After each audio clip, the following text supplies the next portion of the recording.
A very good morning to all my dear friends. I am Prashant Mavani. I hope you all are doing good. Today is 23rd September 2020. Day is Wednesday. I would like to start today's discussion with this quote by John Dewey. Education is not preparation for life. Education is life itself. Education is not for your future. We live in present moment. The decisions, the things that we take in this moment will impact our future for sure. So education can help us, at its best, it can help us in present moment. And for future moments, right, what we can do is we can prepare ourselves. We can invest our present moment for educating ourselves. Think about it. With this, dear friends, StudyIQ team has designed a smart course. This smart course is for Civil Services Examination. It covers your pre as well as mains examination. And till 30th September 2020, EMI offer is also available. To find out more about EMI offer, to find out more about our smart course, all you have to do is download our mobile application. You can download the PDF of today's lecture from my Telegram channel, and you can follow me on Facebook as well. Dear friends, on our table, we have 5 important articles. The first one is about United Nations, why we need to reform it. We are going to talk about some interesting points today. Second one is about this precarious houses. We find many buildings every year collapsing in our country. Third one is about learning, education. And we are going to start this article with John Dewey's few lines, or 2 important points that John Dewey has given to us in terms of education. Fourth one is about language, why we need, or why central government should issue all notifications as well as rules, everything in 22 languages that we find in Schedule 8. And the last one is about needless Booker brouhaha. So the first one, a new world order. Yesterday, that was 22nd September 2020, marked 75th anniversary of United Nations. Remember, a few days ago, we were talking about the UN, that UN is an outdated institution. We need to reform. The world needs to reform United Nations. The world needs a latest United Nations that is representing today's reality. Prime Minister Modi as well talked about reforming United Nations. He used these 2 words called outdated structures. And definitely, United Nations, and there are so many bodies that are working under this big umbrella of UN. You find outdated structures in these bodies as well as in this main umbrella that is United Nations. World body faces crisis of confidence. There are so many countries, there are so many people, right? They don't believe in UN, right? And it's not that it is just their belief. UN has not delivered, right? The way it should have, it has not delivered so far. Yes, I cannot say completely that the UN has done nothing. I'm not saying that. Please don't take it like that way. What I'm saying here is that if someone can, let's say, lift 100 kilo, and if that person has lifted 30, 40, 50 kilo, then that person has not lifted as per his or her capacity, isn't it? So if you know a person or a body that can deliver, that has this potential, and if that body is not, or if that person is not delivering up to his or her potential, then that makes you feel down. That makes you that you are that person or that institution has disappointed you. Same thing goes for UN as well, and particularly Security Council. It is totally biased. You find most of the countries that you find here, like UK, France, USA, right? These countries are democratic countries. When it comes to their people, they behave, they have to act in a democratic way. But when it comes to world, they are behaving like gangsters. I'm not just talking about these 3 countries. All P5 nations If you ask me, then I would say that their behavior, if you go through the whole history, you find that they have acted as bullies. They have acted as gangsters. They have this thing called veto power, and they have misused this veto power many times throughout the history of throughout this 75 years of UN. The UN was born in the crisis of World War II, as we all know. A few days ago as well, we were talking about this thing. Remember that UN came into existence after this World War II, but today's realities are altogether different, isn't it? And it's quite strange to know this thing that there are 54 countries in African continent. That is not strange thing, but the strange thing is that you don't find even a single country from this African continent. And African continent is second biggest continent in this world. But you don't find even a single country that is part of United Nations Security Council. Australian continent, you don't find one country from this part of the world. You don't find even one country from South American continent. I have one question for you. Can you give me the name of the biggest country in South America? Stick your answer in the comment section. So this is quite strange, right? It is a totally biased body. I have one more question for you guys. A few days ago, I explained this thing to you that there are 4 countries. They are part of this G4, group of 4 nations. And these 4 nations are they are betting for a seat in UNSC. Can you give me the name of all these nations? Stick your answer in the comment section. Now, as far as India is concerned, if you find this question, or if someone asks you, or if you want to know why India is eligible for UNSC permanent membership, if India is claiming to be part of this UNSC permanent membership, then what are the things that India is giving to the world, or some things through which we can judge a country like this country is capable of being a UNSC permanent member? So the point number 1, and all these 4 points are important, right? Point number 1, and I want you guys to pay attention here. It's very important for you to know these all 4 points. The first thing is, we are one of the world's largest economies. One of the world's largest economies. That means that we are, we have all the capabilities that is required from a country that should be part of UNSC. Second thing, most populous countries, we are one of them. So India represents roughly 18% of global population. So this is strong point number 2. Third point, we have always promoted rules-based international order. Point number 3, this is our good track record. And fourth is, we are heavily contributing in peacekeeping force. We are number 3, if I'm not wrong. So these 4 points, these 4 pillars are most important pillars, and based on these pillars, India is claiming a seat at UNSC. I'm talking about a permanent seat.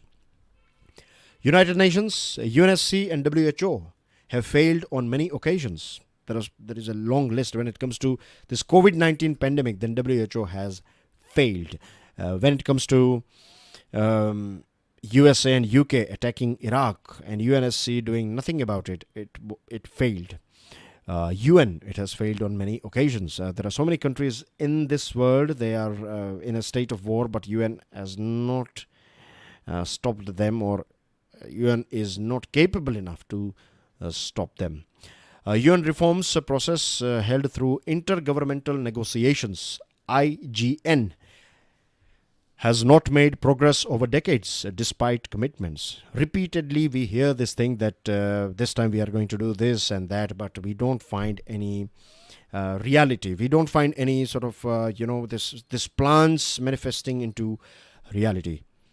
United Nations 75th anniversary declaration passed by all member nations. Now this is interesting. I hope this time all members will create a situation where we will genuinely see some sort of progress in this direction of reforming United Nations.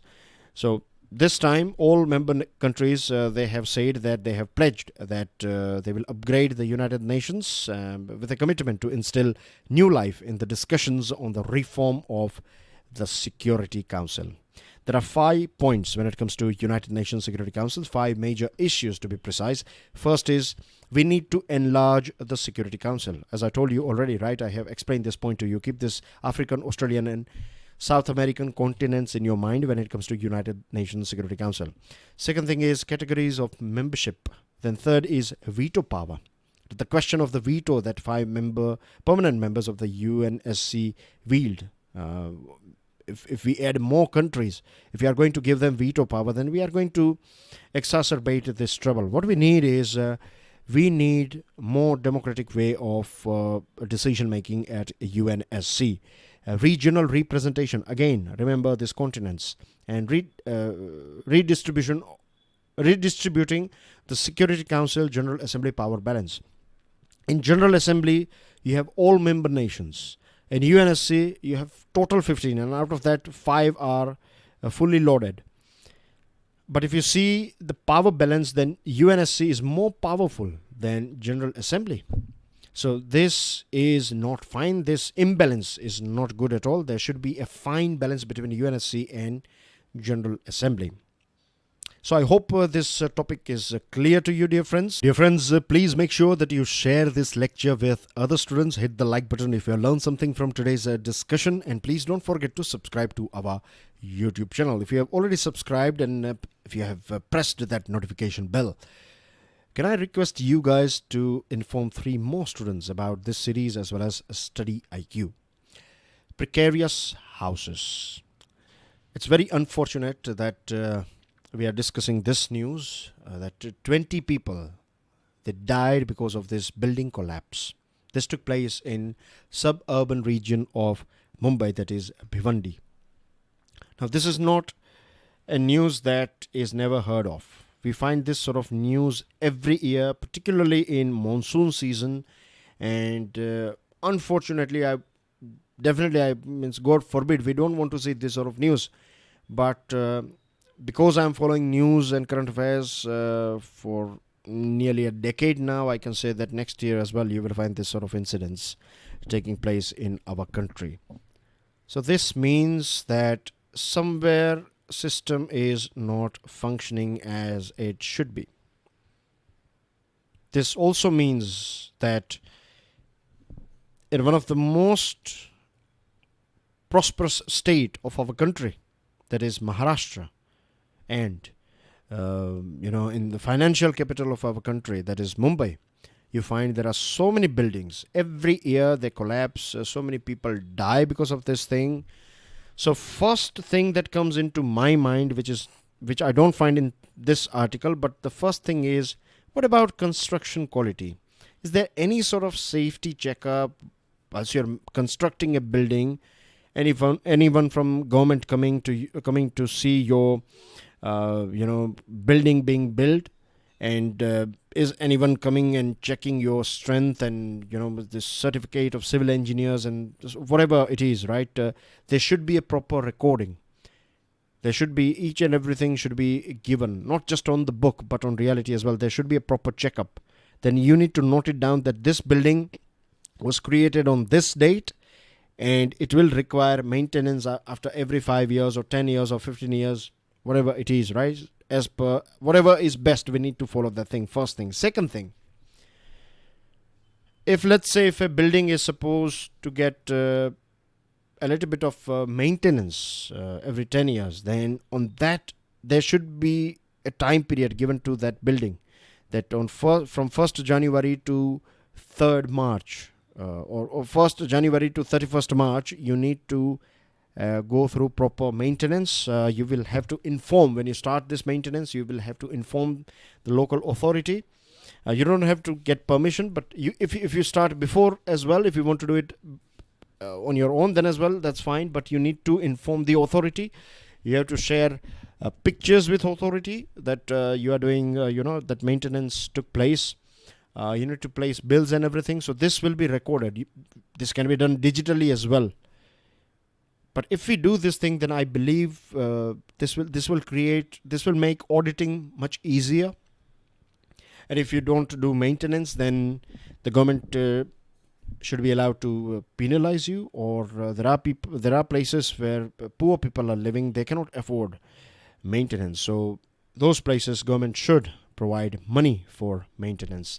Legal liability and responsibility of this sort of incidents will be distributed between owner as well as some municipal officials. This traumatic calamity is similar to many others in recent years, point to a worrying trend. Flimsy buildings, particularly those constructed in 1970s, are in danger of collapse, while their owners and residents are unable to fund their maintenance. Not everyone in our country is capable enough to afford a maintenance every 5 years or every 10 years. The thing is, we create a house in our country or we create a building and we think that house is forever. It is not forever. It goes through its wear and tear and it requires maintenance. So government should take this responsibility. First of all, we need to do very aggressive safety audits. We need to create more teams. Just a few teams are not going to help. We need more people, more experts. And we need to start this big safety drives, particularly in city areas, in busy areas, in busy big metropolitan cities. Then you can take towns and then you can take villages. Last year, Mumbai's municipal government has identified 499 buildings to be 499 buildings that were in a very dangerous state. Now the question is, has anyone done anything about it? If you just ask or order them to empty that building, that's not going to help those poor people. You need to either create facility for them or provide them incentives, or government should itself carry out safety repairs. The most interesting point that I find in this article is this one, that if let's say if you are living in a building, a 10-story building, and if you have a community or if you have a group where your building will look after your expenses, and if you do a maintenance, then your building should get, or people living in this building, they should get tax exemption. They should get this expenditure should be tax deductible. So this will motivate more people to carry out this safety repairs. And as I told you, proper checking of construction of building. Whilst the building is being constructed, at that point of time, you need to proper audits. Moving on to next item, e-learning in India. A case of bad education.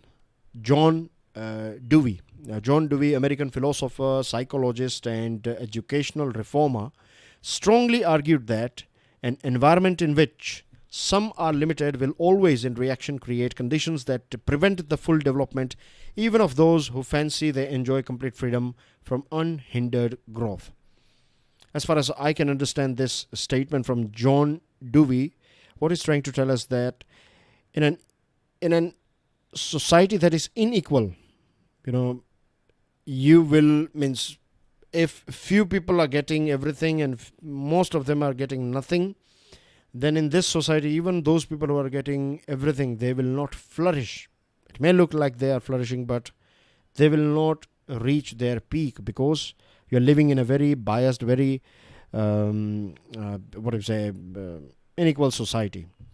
Another point he makes equally strongly is that for good education, one must lead the child's current interests and abilities organically to logically organized human knowledge. The second point is an indicator of the quality of education. So this point is basically telling us that we need to deliver education in such a way that will create curiosity, interest in a child's mind. Now, mind you, this article is for students who are in schools and colleges. It's not for students like you. Most of you are preparing for competitive exams, so most of you are doing self-studies. You have finished your college, you have finished your universities. I'm assuming that most of you have finished your masters or finished your bachelors.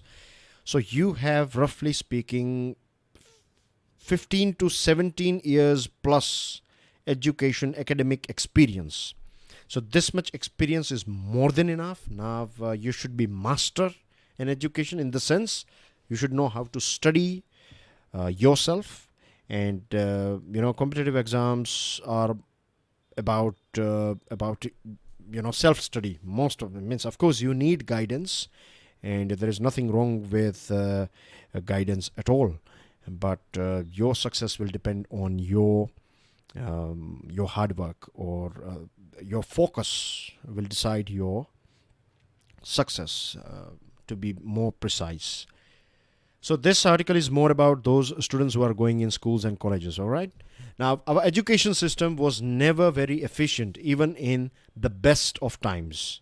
And during this COVID-19, this whole phase, schools are still shut in our country, and at present, everyone or most of them, schools are trying to deliver something online. Now, we have gone through so many articles about this discrimination or this inequality when it comes to online teaching. There are so many students, there are so many families, they cannot afford smartphones and internet recharges and this sort of things. So their kids are not getting anything. That means they are not benefiting at all out of this online teaching that is delivered by so many schools and colleges. So exacerbation of inequality. These are the three issues. The pedagogical issue leading to bad quality education. The thing is, it is totally different, and trust me, I'm telling it from my own personal experience. Speaking in front of an audience, that is a different experience altogether. Speaking in front of a mic and a camera is altogether different experience. And of course, a teacher or an educator or a speaker can excel in both these things, but for that you need practice. So far, what we have seen is most of the teachers, most of these educators in colleges and schools, they have delivered things offline. So when someone is in front of you, you're talking with that person, that is more interactive, and that is more fun as well, no doubt. Online is also fun, but that is also a very good experience. But when you have to speak in front of mic, then that is a different game. So many teachers are learning the ropes with this online education. So we cannot expect them to give or deliver best at present, because they are best, or most of them are best, but because this is something new that they are doing, it's going to take time. An unwarranted thrust on online education is something that is talk of the town, that people are talking that we will have more online education after this COVID-19 as well. Once we find this vaccine, once things are back to normal, we'll have more online education. But I think we need to have a fine balance. We'll talk about it as we move on. Now, one thing that we all know is that calamities, be they natural or man-made, they affect the unprivileged the hardest. The poorest of the poor person or the poor family is the hardest hit by natural or man-made calamities. In our society, there is no large movement that may generate any hope of an improved situation in terms of equality and social justice. It's very, very important, very interesting point here. In our society, there is no large movement. We don't come out on street against our government if our kids, or if we don't find good hospitals, if we don't find good education. So in our country, for social justice, for equality, right, we don't find big, large movements taking place, revolutions taking place, no. So here, what works here in our country is baby steps or incremental steps. So cumulative result of development of capabilities and grit in individuals will create a positive change. So if radical things are, no, when I say radical, I mean to say all of the sudden from tomorrow things will change. If that thing is not working in our country, and if incremental change has always worked, then we need to take this path. So gradually we should work to enhance and boost our education system. Unfortunately, the latest NCERT learning enhancement guidelines that were issued, this guideline says nothing about quantum and depth of learning, right? And on top we find this frequent disconnections, blurred video or audio, and this sort of things are disturbances when you are trying to focus on something. I'm sure you might have observed this thing, that most of the videos that we find online these days, science and mathematics videos and other videos, learn English videos, They are all about tricks, isn't it? They are all about shortcuts, like learn English in 50 days, and you will see so many people will click on it. That is not how it works. To understand something, to learn something, you have to give time. If you set your date, if you want to say, the problem is why students are in this big rush. The thing is, what happens, they will decide that by 2022 they want to see themselves, or they want to become IAS officers. So they will decide their pass out date, that on this year they will become IAS officer. And if you see, if someone is keeping a goal somewhere around 2017, then I would say that that sounds a bit logical. But if you are already in 2021 or at the end of 2020, and if you say that you know nothing about examination, and from today you want to start, I'm not saying there are genius people, but I would consider myself as an average person rather than a genius. So if I say that I'm genius, I can do it in 2 months, then you can do it, But most of us are average, and there is nothing wrong with being average. So I would set a goal of, let's say, 3 years or 4 years. I'll give my everything. I'll give my best. And then if I become IAS or whatever I want to become, that's a good thing. If not, then I'm going to learn so many things in these 4 years. And I'm sure something else, life will provide me something else that means I will enjoy throughout my life. So when you follow this path of conceptual understanding, you have to give time. If you're learning something new, our brain is designed, our mind is designed in such a way that you have to give time to a new thing. You cannot learn riding a motorcycle in just a few hours. You have to practice it. The more you practice, the better you get with it. Simple as that.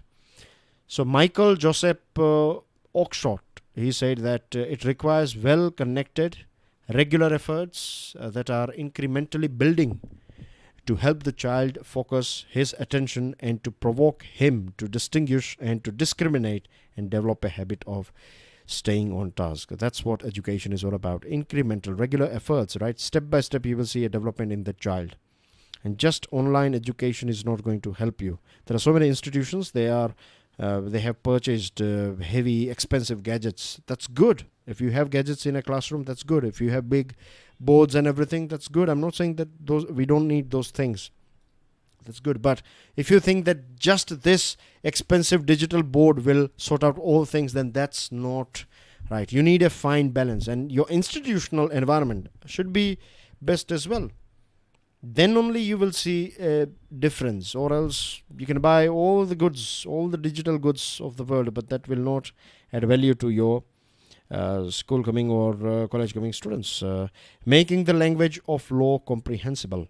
Now, draft environmental impact assessment notification 2020 was issued only in English and Hindi, and 2 courts have asked the government to publish the notification in all 22 languages mentioned in Schedule 8 of our constitution. Central government said that it is not required, but the thing is, we have this Authoritative Texts Act 1973, which creates a legal mechanism to recognize authoritative translations of all central laws into languages mentioned in the Schedule 8 to the Constitution of India.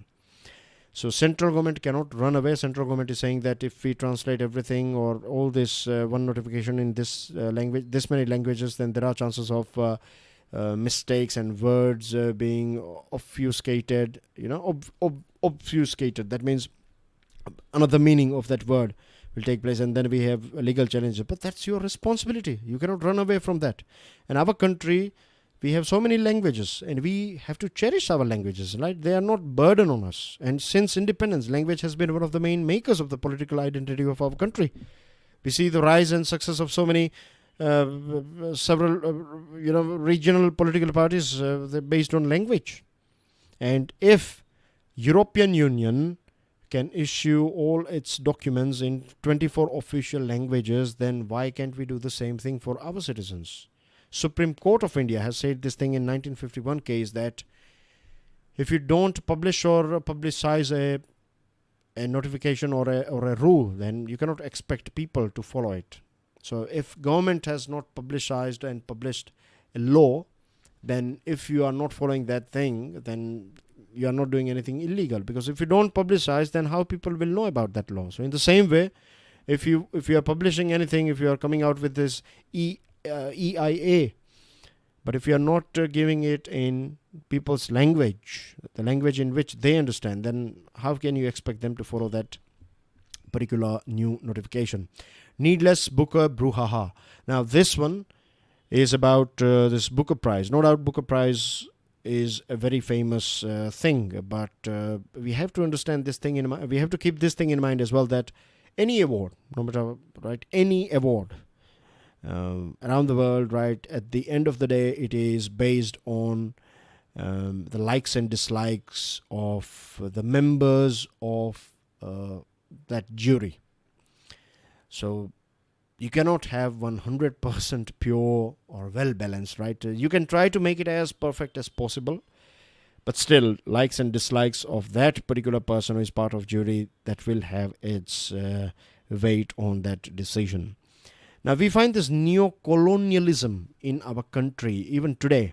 And if people, I'm not sure people will accept this thing or not, but I'm sure you will say yes to this thing when I say that we all have experienced this thing, right? We all have observed this people as well, that if you offer them something that is coming from foreign countries like UK, USA, France, etc., then they will accept it, like yoga or yog.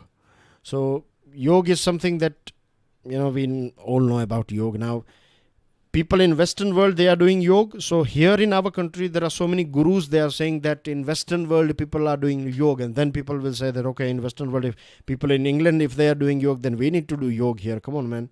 Isn't it? So this approval is coming from there. If they do something, then we will do it here.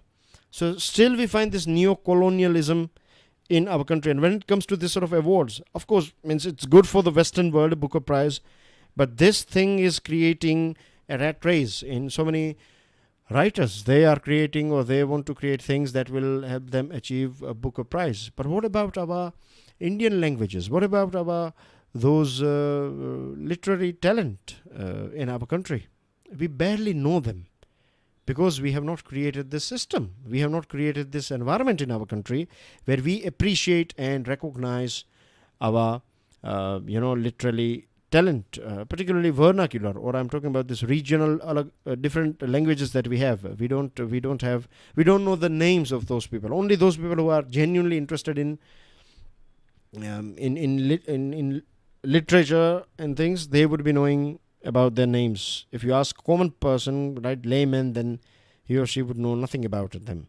The reason is because this sort of awards are not there, this sort of systems are not created, and we genuinely need to create this system, because it will help so many talented people to come out, and there are so many people that can give a new, fresh view to this world.